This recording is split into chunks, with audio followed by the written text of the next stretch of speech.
My name is Emily Thompson. I'm 30 years old, a coder who built a small startup in San Francisco from nothing but grit and countless late nights fueled by coffee. That day, I was sitting in a Palo Alto law office, my stomach in knots facing my brother. He leaned back in his chair, arms crossed, his smirk sharp enough to cut glass. "You'll get nothing from Dad's $69 million will," my brother sneered, his voice dripping with confidence. I clenched my fists under the table, his words echoing years of being pushed out of my own family. He thought he'd won, that the company our father built was his. His mother sat beside him, her eyes cold, nodding at his every word. The lawyer adjusted his glasses, flipping through the papers, his face unreadable until a faint smile crossed his lips. That smile sent a chill through me. And then, in a single breath, the entire room fell silent. And my brother froze in place. If you want to know what made the whole room fall silent and left my brother frozen, don't look away. The final clause will leave you just as stunned as I was that day. And before we continue, drop a comment with your guess. I want to see if you can figure it out. I was 5 years old, living in a sunny house in Palo Alto where the air smelled of eucalyptus and ambition. My father, Robert Thompson, was the heart of our world, a brilliant tech founder who could light up a room with his laugh. He'd come home from his startup, tie loose sleeves rolled up, and scoop me into his arms. "You're my little coder," he'd say, setting me on his lap to tap at his keyboard. His company was small, then a scrappy team in a cramped office, but Dad's dreams were big. He'd talk about building something that would change the world, and I believed him. My mother, Margaret Thompson, was his partner in every sense. Mom was a software engineer, her fingers flying over code like it was poetry. She'd hum softly, her glasses slipping down her nose as she worked late into the night. I'd curl up beside her, watching lines of code scroll across her screen, feeling safe in her warmth. She'd smile and say, "Emily, you'll build something amazing one day." I clung to that promise, her voice a melody I thought would last forever. Our house was filled with love. Sunday barbecues in the backyard, Dad flipping burgers, Mom teasing him about his terrible grilling skills. They'd dance in the kitchen, her head on his chest while I giggled from the floor. I'd draw pictures of computers and spaceships, taping them to the fridge, and they'd cheer like I'd won a prize. Those were the days when life felt unbreakable, when I didn't know how fast it could shatter. Mom's work was her passion. She'd designed a piece of code that was the backbone of Dad's company, something they called the Spark. It was their secret weapon, a program that made their software faster, smarter. She'd explain it to me in simple terms, her eyes bright with pride. "It's like a recipe, she'd say. "Mix the right ingredients and you get magic." I didn't understand the details, but I loved how her voice lit up when she talked about it. Then came the day that shattered everything, only days after I turned 5. I was at preschool gluing glitter to a paper heart when Dad's assistant rushed in, her face pale. She whispered to my teacher and I was pulled from class. My backpack still unzipped. Dad was waiting outside, his eyes red, his hands shaking. He didn't scoop me up like usual. Instead, he knelt down and said, "There's been an accident." A lab explosion at his company had taken Mom from me. A faulty piece of equipment, they said later, a spark that ignited chemicals in the testing room. She was gone before the fire trucks arrived. I didn't cry at first, I didn't know how. I just felt hollow, like someone had carved out my chest and left it empty. The weeks after were a blur. I'd sit in Mom's office chair, spinning slowly, staring at her desk where her coffee mug still sat cold and untouched. Dad tried to keep things normal, but his laugh was gone. He'd stare out the window for hours, his face gray, his voice quiet. I'd crawl into his lap, asking when Mom was coming back, and he'd hold me tight, saying nothing. The house felt too big, too silent without her humming or the clack of her keyboard. I'd lie awake at night, clutching her scarf, the one she'd worn every day, hoping I'd dream of her. But even in my dreams, she was slipping away, her face fading like a photo left in the sun. Dad threw himself into work, staying at the office until midnight, leaving me with babysitters who didn't know how to braid my hair the way Mom did. I'd hear him on the phone arguing with engineers, blaming them for the accident. The company grew fueled by Mom's code, but it felt like a betrayal, like her spark was being used to build a world she'd never see. I started school carrying her scarf in my backpack, my only piece of her. I'd tell my teachers I'd be an engineer like Mom, but they'd just smile sadly, like they knew I was chasing a ghost.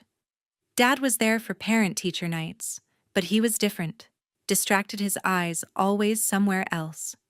I didn't know it then, but he was drifting away too, leaving me to navigate a world that felt too heavy for a 5-year-old. By the time I turned 6, the house had changed.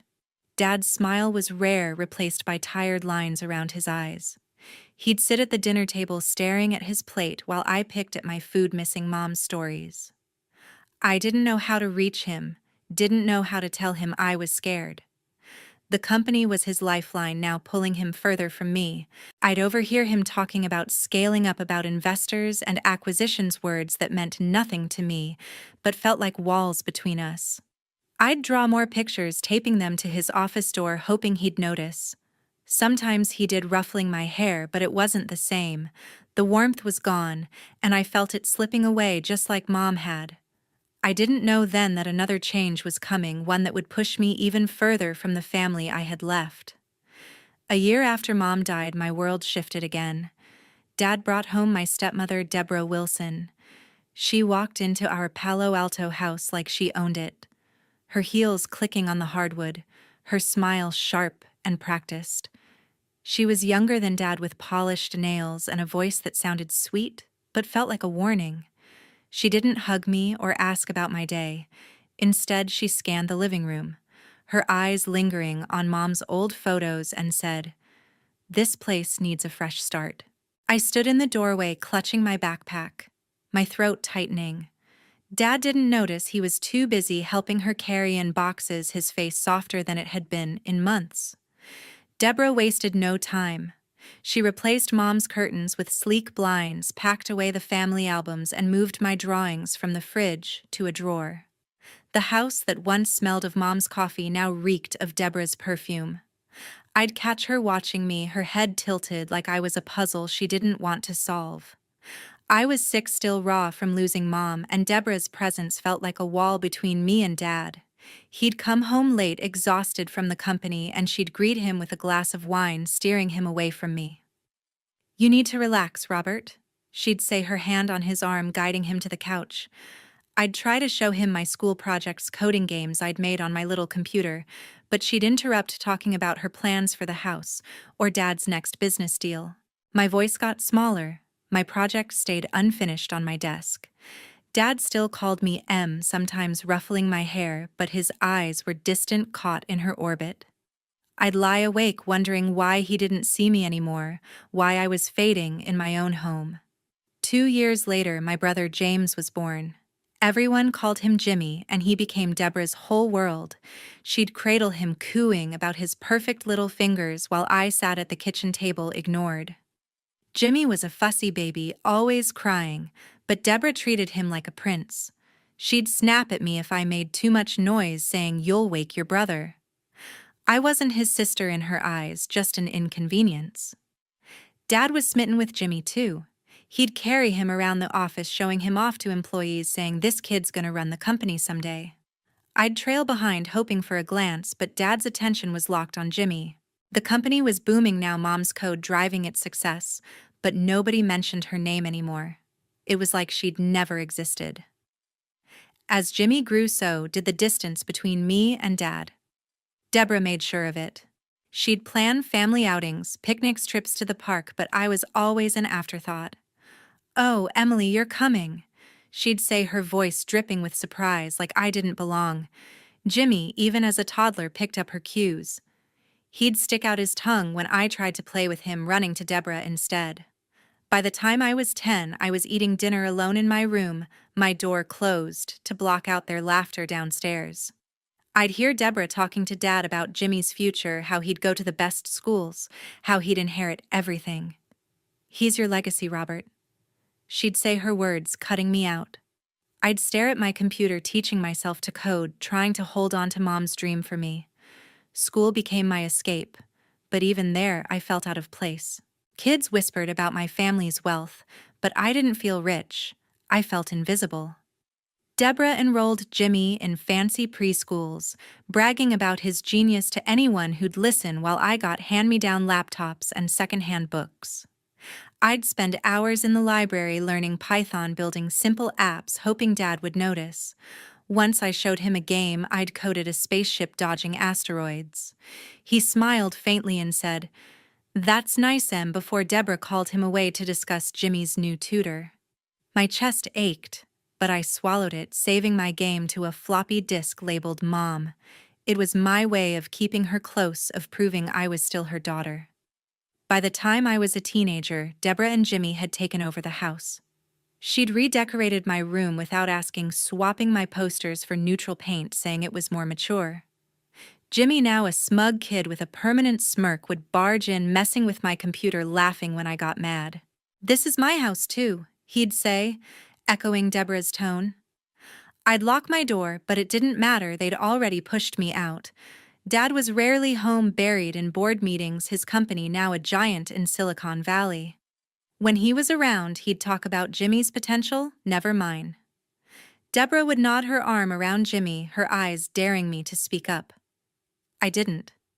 I just coded faster, built more apps, and dreamed of a life where I wasn't the extra kid. I was 13, staring at my screen, when I realized I'd have to build that life myself. After high school, I packed a single suitcase and left Palo Alto behind.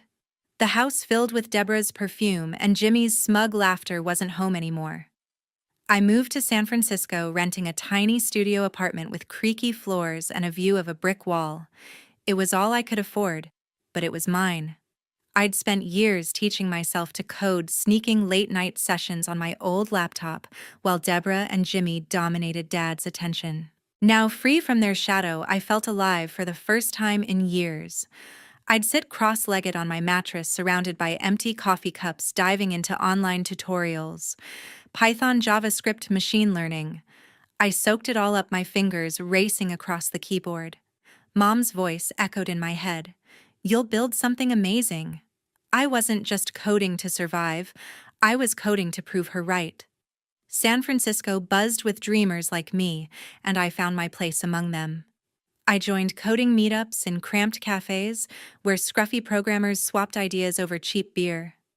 I was shy at first, my voice barely above a whisper, but they didn't care about my last name or my family's wealth. They cared about my code. One night, I showed my app a tool to streamline project management to a group of coders. A guy with a faded hoodie leaned in, squinting at my screen. "This is solid," he said. "You should build it out." My heart raced. For the first time, someone saw me, not the extra kid Deborah had labeled me. I spent months refining the app, skipping meals to save for a better laptop, debugging until my eyes burned. By the time I had a working prototype, I'd scraped together enough freelance gigs to pitch it to small startups. Launching my startup was like jumping off a cliff. I called it Code Zap, a nod to Mom's spark that powered Dad's company. I rented a desk in a co-working space surrounded by other founders who lived on energy drinks and ambition.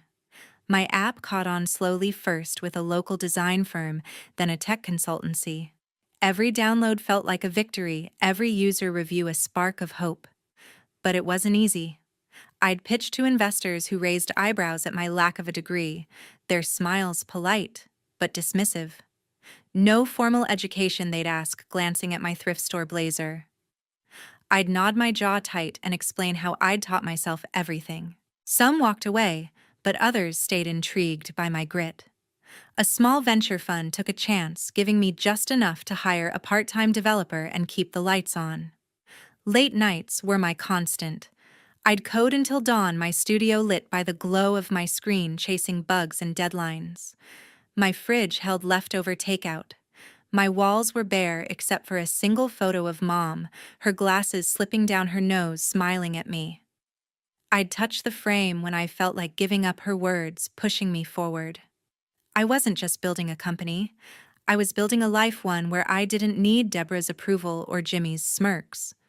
My startup grew not fast, but steady.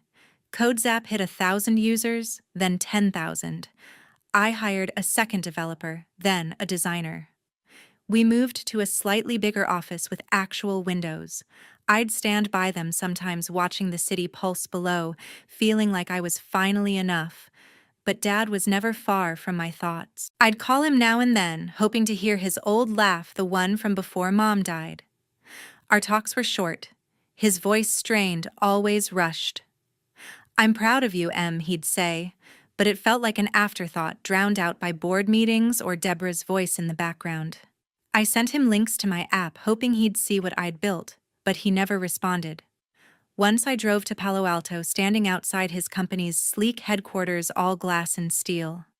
I wanted to walk in, show him my work, but I saw Jimmy through the window, strutting in a suit, already playing the air.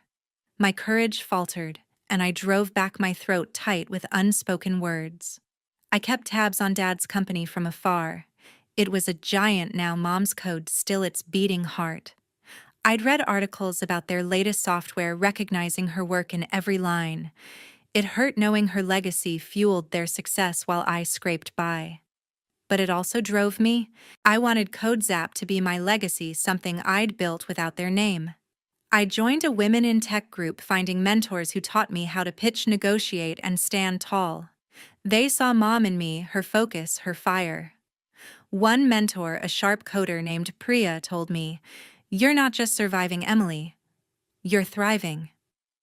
Her words stuck, a reminder that I was more than the kid Deborah ignored. As my startup grew, so did my confidence. I spoke at a small tech conference, my voice steady, my slides showcasing CodeZap's growth.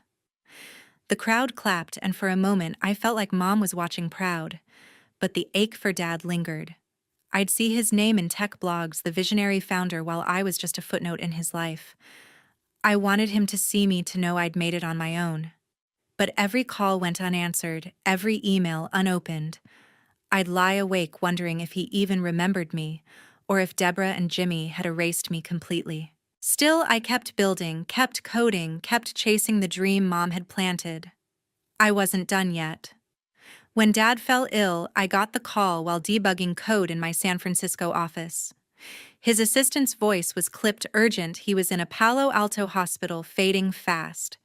I dropped everything, my pulse quickening, and drove south, the city lights blurring past. I hadn't seen Dad in years, not since my unanswered emails and calls piled up. Now the thought of losing him without a real goodbye felt like a weight crushing my chest.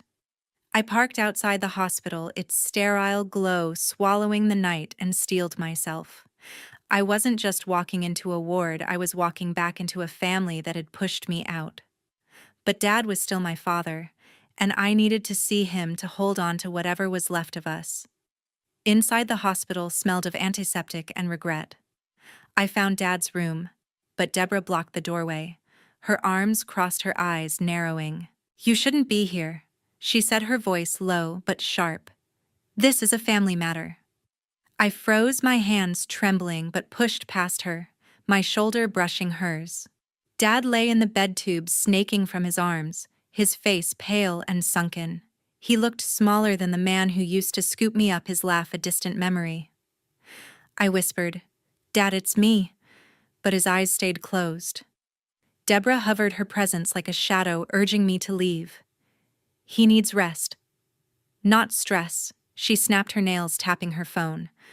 I bit my lip, refusing to budge, my gaze fixed on Dad's shallow breathing. Jimmy strode in his suit, crisp, his smirk as sharp as ever. "Back to beg for scraps," he said, leaning against the wall, his tone dripping with disdain. "Dad's company is mine now. You're wasting your time." His words stung, but I swallowed the hurt, focusing on Dad. Jimmy was different now. Not just the spoiled kid who'd stolen my toys. He was the CEO, handpicked by Deborah's scheming, strutting like he'd already won. I wanted to snap back, to tell him I'd built my own life, but the hospital room felt too small for that fight. Instead, I sat by Dad, holding his hand, its warmth faint but real. For a moment, it was just us, like before everything changed. A nurse interrupted, saying Dad had asked for me before slipping into a haze. My heart skipped. She handed me a note with a login code for an email account I didn't recognize. "He said it's for you," she whispered, glancing at Deborah, who frowned. I stepped into the hallway, my phone shaking in my hands, and logged in. The email was from Dad, sent weeks ago, its subject line blank. It read, "There's something you need to know about your mother's work. Find Laura Bennett. She'll explain." My breath caught. Mom's work. Her code. I hadn't heard her name spoken in years, and now Dad was pointing me to it. Deborah appeared behind me, her voice icy. "What's that?" she demanded, reaching for my phone. I pulled away, my resolve hardening. She wasn't stopping me this time. I tracked down Laura Bennett, a former colleague of Mom's, through an old company directory. She agreed to meet me at a quiet diner near the hospital. Her face lined but warm, her eyes carrying a spark I recognized from Mom's old photos. "Your mother was brilliant," Laura said, stirring her coffee. "Her code is still the heart of your father's company. He never forgot that."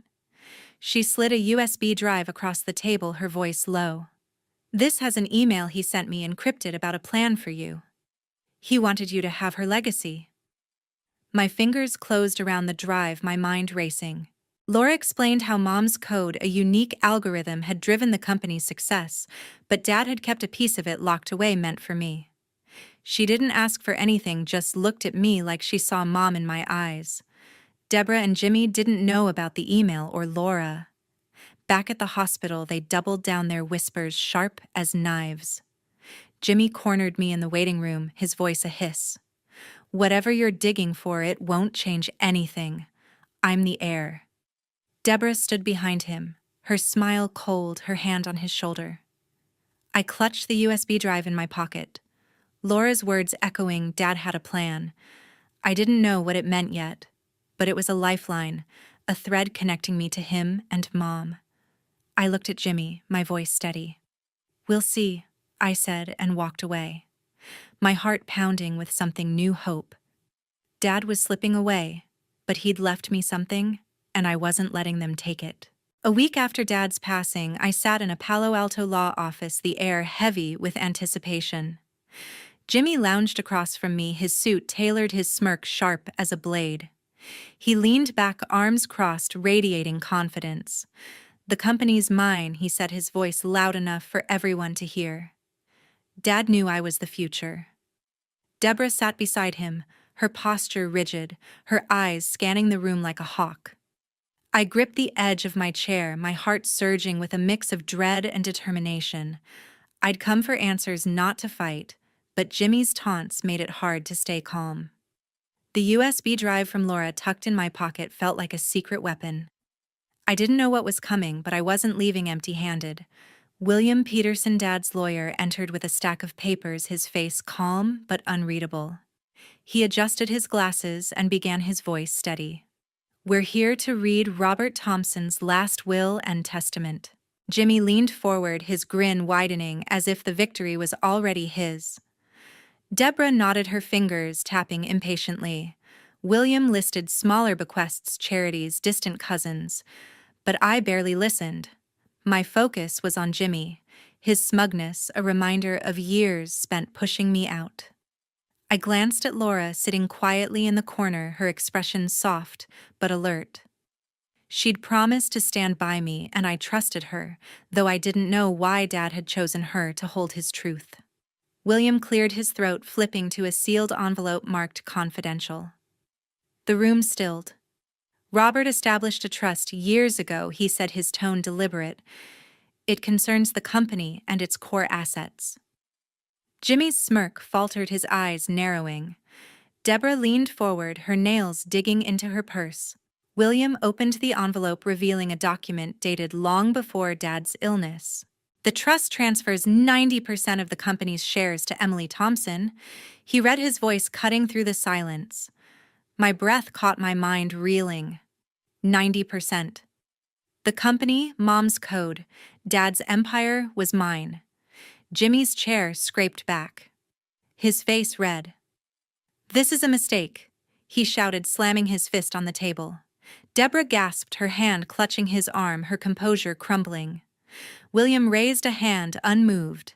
The trust is ironclad, verified by Robert's signature and a third-party notary. He slid a copy across the table, the numbers stark: $69 million in assets tied to Mom's algorithm, now under my control. I stared at the paper, my hands trembling, unable to speak. Jimmy's voice rose sharp and desperate. "I'm the CEO. I built this company." Deborah joined in her words, venomous. "She's nothing, an outsider. Robert wouldn't do this." But William's gaze was steady, his voice firm. Robert's intent was clear. Emily inherits the shares to protect the company's legacy. I felt anchored, like the ground had finally stopped shifting beneath me. Laura stood, her presence quiet but commanding. "There's more," she said, pulling a tablet from her bag. She tapped the screen, opening an email Dad had sent her, encrypted and time-stamped years ago. "Emily," it read, "your mother's code is the soul of this company.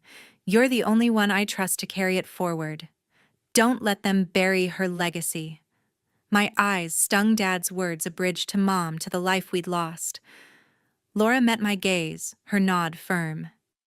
"He sent this to me for safekeeping," she said. "He knew you'd honor Maggie's work." Jimmy's face twisted, his voice a hiss. "You're lying. You're both in on this." But Laura didn't flinch, her calm unshaken. She handed William a decrypted copy, its authenticity verified by a digital signature only Dad could have created. Deborah's face was pale, her hands shaking as she stood. "This is theft," she spat, pointing at me. "You've manipulated this, stolen what's rightfully Jimmy's."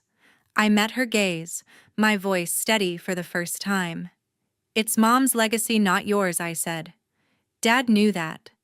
Jimmy lunged forward, his finger in my face. "You'll ruin everything. You're nothing." But William stepped in, his tone final. "The trust is legally binding. Any challenge will fail." Jimmy slumped back, his confidence shattered, his eyes burning with rage. Deborah clutched her purse, her lips a thin line, defeat written in her silence. I looked at Laura, gratitude swelling in my chest. She hadn't asked for anything, no shares, no favors, just stood by me, honoring Dad's wish and Mom's memory. The room felt lighter, like I'd reclaimed something long stolen. I wasn't just the heir to a company, I was the keeper of Mom's spark, the one Dad believed in. Jimmy and Deborah could fight, but they'd lost. The lawyer gathered his papers, signaling the end. I stood, the USB drive still in my pocket, Dad's words echoing in my mind. This wasn't just a victory. It was a promise I'd keep for him, for Mom, for me. Months after the will was read, I stepped into Dad's company headquarters, the glass doors gleaming under the Palo Alto sun. The boardroom was mine now, its long table lined with executives waiting for my lead. I wasn't just Emily, the overlooked daughter. I was the one holding Mom's legacy, her algorithm that powered it all. I dove into the company's systems, my laptop open late into the night, unraveling the code Mom had written decades ago. It was beautiful, elegant, like poetry, in numbers. I saw its potential, not just to keep the company running, but to create something new. I rallied a team of engineers, young and hungry like I'd been, and we built a product, a cloud platform that made Mom's algorithm faster, smarter, accessible to startups like mine once was. We called it Spark Vibe, a tribute to her spark, my promise to her kept. The platform launched to buzz in the tech world, with articles calling it a game changer. I felt whole, like I'd finally stitched together the pieces of my past. Jimmy's reign as CEO didn't last. His flashy presentations and bold promises couldn't hide the numbers. Projects stalled, clients left, his leadership a house of cards.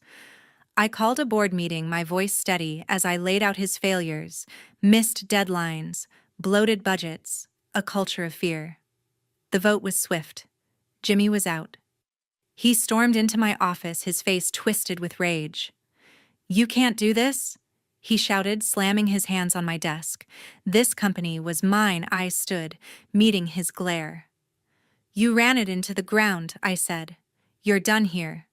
Security escorted him out, his protests echoing down the hall.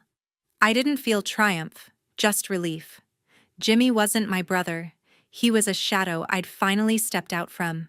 Deborah's fall was quieter, but no less final. She'd poured her wealth into risky ventures, betting on startups that crumbled under scrutiny. Word spread fast in Silicon Valley her investments tanked. Her reputation followed.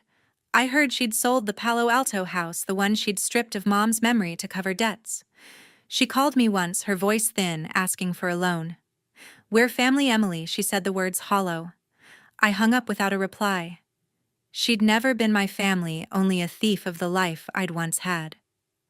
Her name faded from the tech scene, a footnote in someone else's story. I didn't look back. Laura was different. She'd stood by me, delivering Dad's truth when it mattered most. But as I rebuilt the company, I saw her lingering her calls, too frequent her advice, veering into suggestions about partnerships that felt off. She'd been Mom's friend, Dad's ally, but this was my path now. I met her at a cafe, thanking her for everything, her loyalty, her courage. "I need to do this alone." I told her, my tone firm but kind.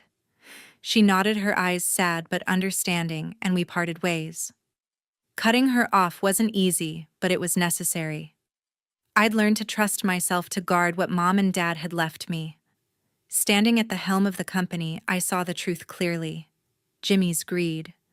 Deborah's scheming, they'd chased power but lost it all.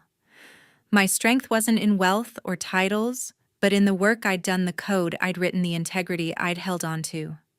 Mom's algorithm wasn't just lines on a screen, it was her belief in me carried forward in every product we built. I walked through the office, my team buzzing around me, their ideas lighting up the future. Spark Vibe was growing, and so was I. I'd lost a family but found a purpose. Talent and truth had won, not because I'd fought harder, but because I'd stayed true to Mom, to Dad, to myself.